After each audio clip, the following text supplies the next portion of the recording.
Olavo de Carvalho, parte 70, sobre o aborto. Bom dia, professor. Bom dia, menino. Bom dia, pessoal. Tudo bem com vocês? Vamos então para a leitura, professor? Vamos já. O senhor pode começar lendo?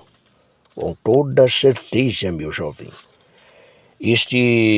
Primeiro eu vou ler este artigo que eu escrevi para o Jornal da Tarde em 22 de janeiro de 1998.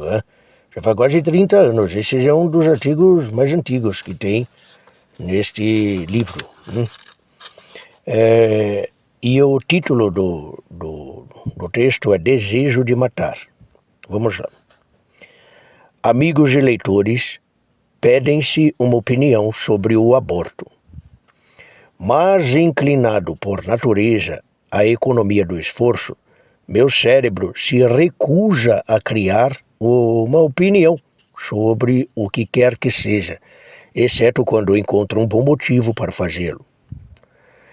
Diante de um problema qualquer, sua reação instintiva é apegar-se ferozmente ao direito natural, de não pensar no caso.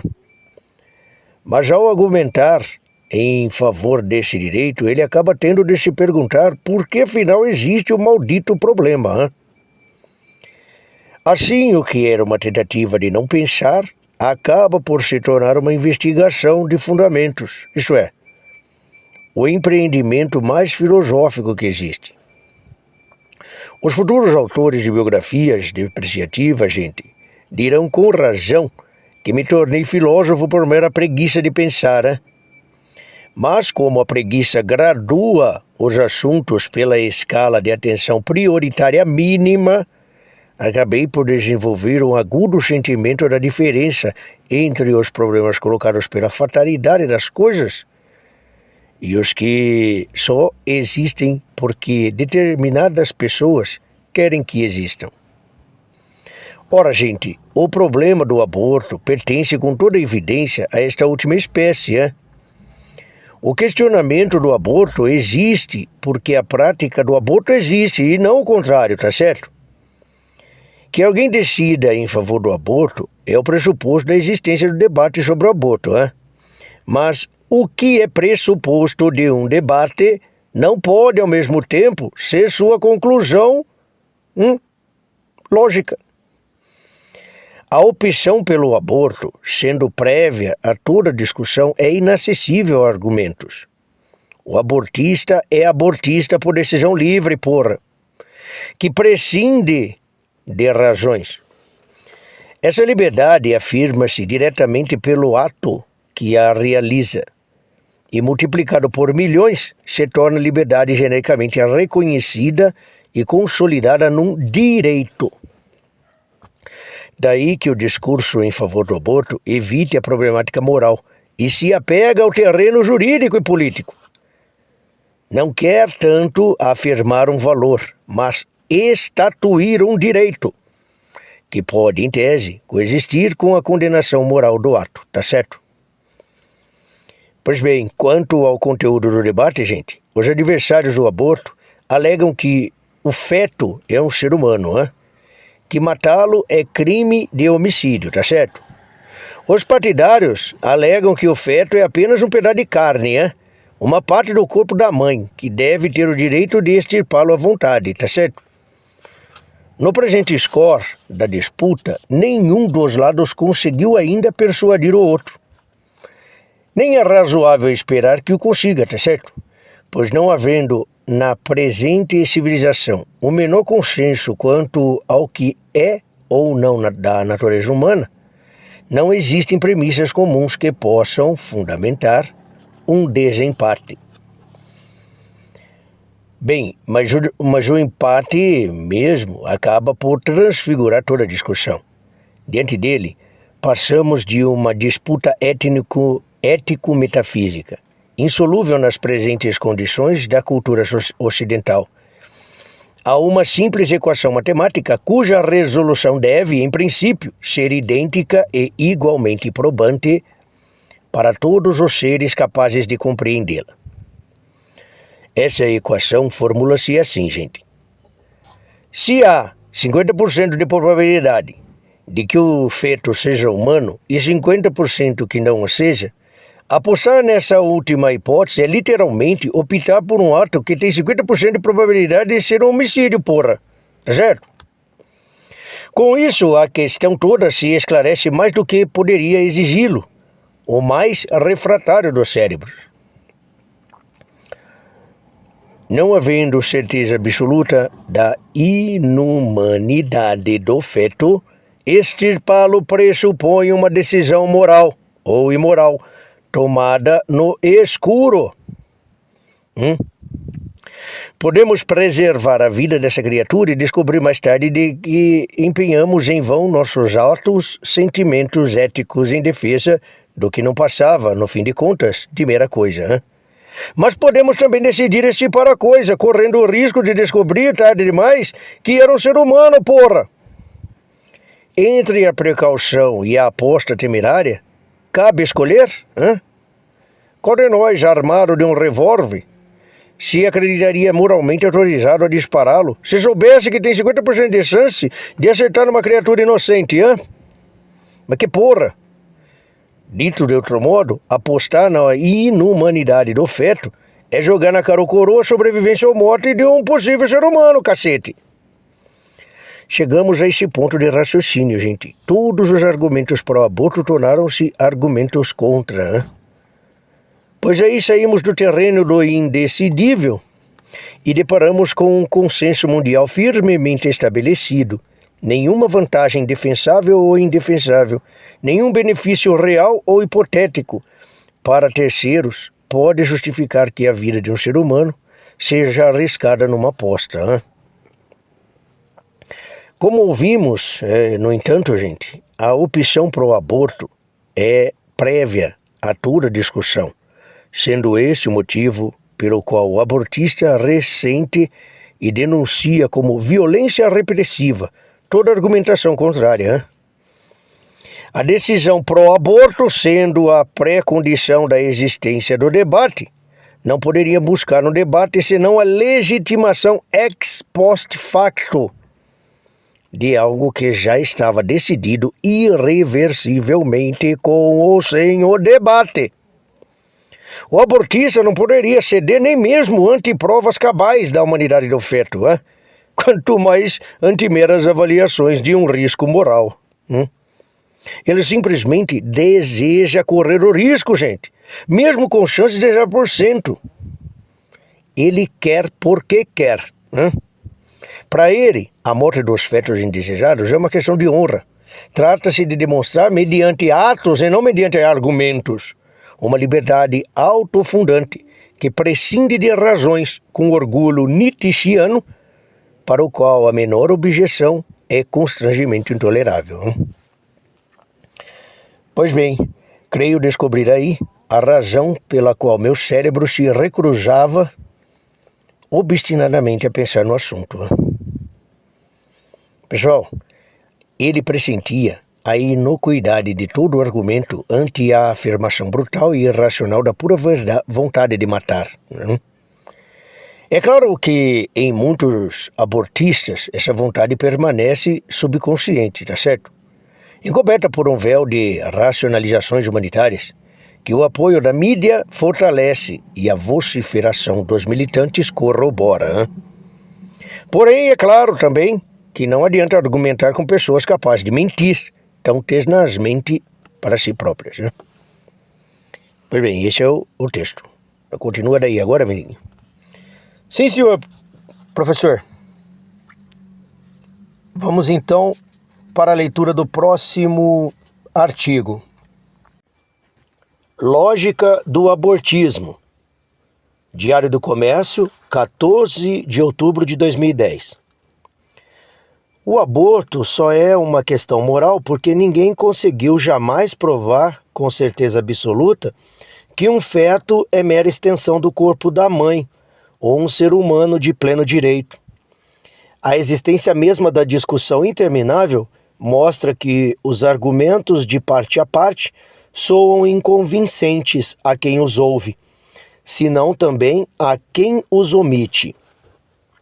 Existe aí, portanto, uma dúvida legítima, que nenhuma resposta tem podido aplacar. Transporta ao plano das decisões práticas, essa dúvida transforma-se na escolha entre proibir ou autorizar um ato, que tem 50% de chances de ser uma inocente operação cirúrgica como qualquer outra, ou de ser, em vez disso, um homicídio premeditado. Nessas condições, a única opção moralmente justificada é, com toda a evidência, abster-se de praticá-lo. À luz da razão, nenhum ser humano pode arrogar-se o direito de cometer livremente um ato que ele próprio não sabe dizer com segurança se é ou não um homicídio. Mais ainda, entre a prudência que evita correr o risco desse homicídio e a afoiteza que se apressa em cometê-lo em nome de tais ou quais benefícios sociais hipotéticos, o ônus da prova cabe, de certo, aos defensores da segunda alternativa. Jamais tendo havido um abortista capaz de provar com razões cabais a inumanidade dos fetos, seus adversários têm todo o direito e até o dever indeclinável de exigir que se abstenha de praticar uma ação cuja inocência é matéria de incerteza, até para ele próprio. Se esse argumento é evidente por si mesmo, é também manifesto que a quase totalidade dos abortistas opinantes hoje não logra perceber seu alcance, pela simples razão de que a operação pelo aborto supõe a incapacidade, ou, em certos casos, a má vontade criminosa, de apreender a noção de espécie. Espécie é um conjunto de traços comuns, inatos e inseparáveis, cuja presença enquadra um indivíduo de uma vez para sempre, numa natureza que ele compartilha com outros tantos indivíduos. Pertencem à mesma espécie eternamente, até mesmo os seus membros ainda não nascidos, inclusive os não gerados, que quando gerados e nascidos, vierem a portar os mesmos traços comuns. Não é difícil compreender que os gastos do século XX... Opa! Está escrito 23 aqui, professor. Está errado mesmo isso daí. Acho que foi erro de digitação aí do cara que imprimiu o livro. E agora, eu não sei qual é. Deve ser 18, né? Não é difícil compreender que os gatos do século... Ah, não, professor. Tá no futuro mesmo. Eu não sei, você tá falando para mim e eu acredito. Tá, então deixa eu voltar aqui. Não é difícil de compreender que os gatos do século 23, quando nascerem, serão gatos e não tomates. A opção pelo abortismo exige, como condição prévia, a incapacidade ou recusa de apreender essa noção. Para o abortista, a condição de ser humano não é uma qualidade inata definidora dos membros da espécie, mas uma convenção que os já nascidos podem, a seu talante, aplicar ou deixar de aplicar aos que ainda não nasceram. Quem decide se o feto em gestação pertence ou não à humanidade é um consenso social, não a natureza das coisas. O grau de confusão mental necessário para acreditar nessa ideia não é pequeno. Tanto que raramente os abortistas alegam de maneira clara e explícita essa premissa fundante dos seus argumentos. Em geral, mantêm-na oculta, entre névoas, até para si próprios, porque pressentem que enunciá-la em voz alta seria desmascará-la no ato, como presunção antropológica sem qualquer fundamento possível e, aliás, de aplicação catastrófica. Se a condição de ser humano é uma convenção social, nada impede que uma convenção posterior a revogue, negando a humanidade de retardados mentais, de aleijados, de homossexuais, de negros, de judeus, de ciganos ou de quem quer que, segundo os caprichos do momento, pareça inconveniente. Com toda a clareza que se poderia exigir, a opção pelo abortismo repousa no apelo irracional à inexistente autoridade de conferir ou negar, a quem bem se entenda, o estatuto de ser humano, de bicho, de coisa ou de pedaço de coisa. Não espanta que pessoas capazes de tamanho barbarismo mental sejam também imunes a outras imposições da consciência moral comum, como, por exemplo, o dever que um político tem de prestar contas dos compromissos assumidos por ele ou por seu partido. É com insensibilidade moral verdadeiramente sociopática que o senhor Lula da Silva e sua querida dona Dilma, após terem subscrito o programa de um partido que ama e venera o aborto a ponto de expulsar quem se oponha a essa ideia, saem ostentando inocência de qualquer cumplicidade com a proposta abortista. Seria tolice esperar coerência moral de indivíduos que não respeitam nem mesmo o compromisso de reconhecer que as demais pessoas humanas pertencem à mesma espécie deles, por natureza e não por uma generosa e altamente revogável concessão de sua parte. Também não é de espantar que, na ânsia de impor sua vontade de poder, mintam como demônios. Vejam os números de mulheres supostamente vítimas anuais do aborto ilegal, que eles alegam para enaltecer as virtudes sociais imaginárias do aborto legalizado. Eram milhões, baixaram para milhares, depois viraram algumas centenas. Agora parece que fecharam negócio com 180, quando o próprio SUS já admitiu que não passam de 8 ou 9. É claro, se você não apreende ou não respeita nem a distinção entre espécie, como não seria também indiferente à exatidão das quantidades? Uma deformidade mental traz outra embutida. Aristóteles aconselhava evitar o debate com adversários incapazes de reconhecer ou de obedecer às regras elementares da busca da verdade. Se algum abortista desejasse a verdade, teria de reconhecer que é incapaz de provar a inumanidade dos fetos e admitir que, no fundo, eles serem humanos ou não é coisa que não interfere, no mais mínimo que seja, na sua decisão de matá-los. Mas confessar isso seria exibir um crachá de sociopata. E sociopatas, por definição e fatalidade intrínseca, vivem de parecer que não o são. Próximo, professor, é o último artigo. O senhor termina pra gente?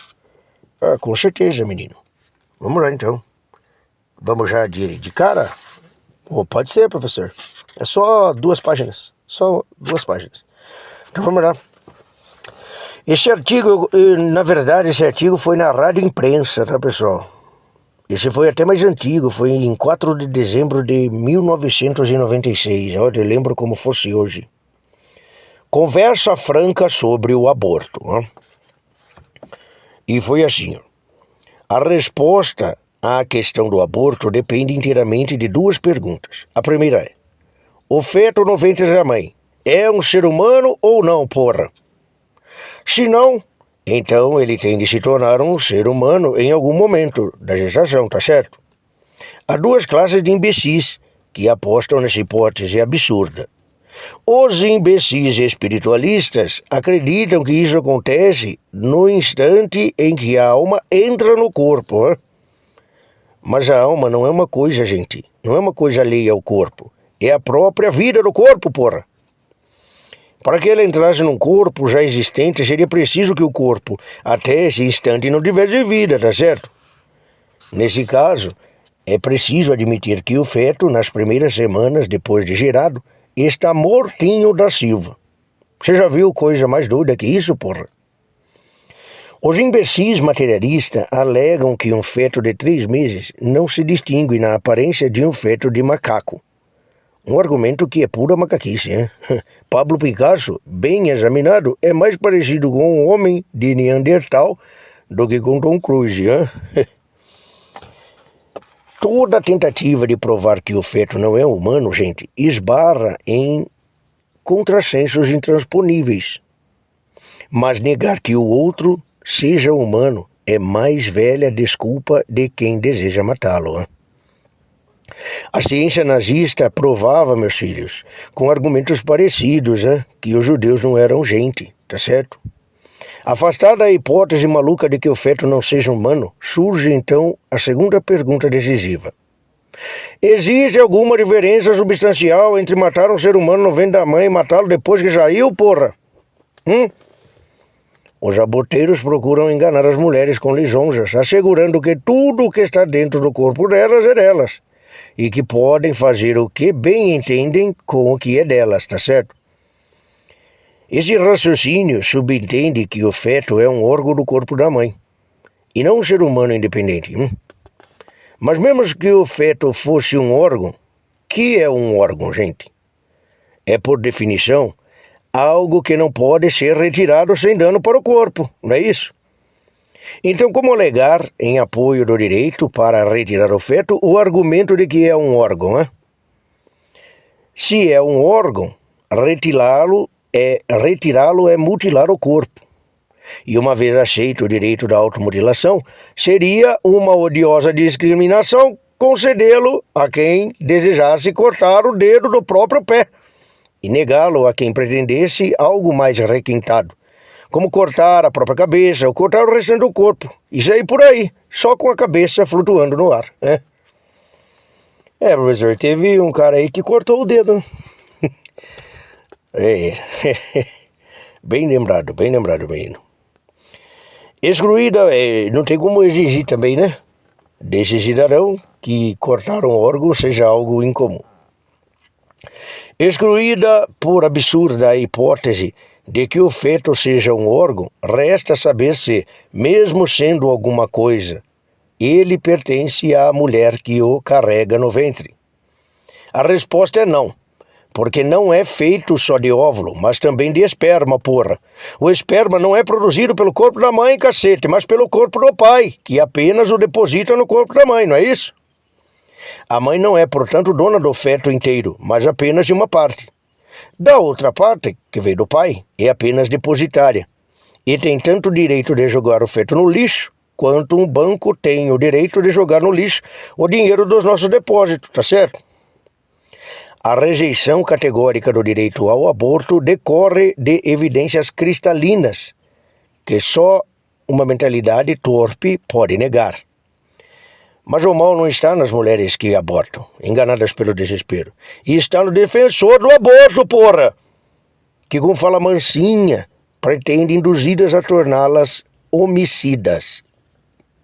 Caso aceitem a proposta, das duas uma, ou estarão criando ainda mais um motivo de culpa, sofrimento e desespero, ou então terão de sufocar no seu coração todo o sentimento de culpa, gente, tornando-se frias e desumanas como seu pérfido conselheiro.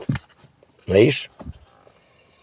Bem, meus filhos, eu faço um apelo à mulher pobre e desesperada, que tem medo de pôr um filho no mundo.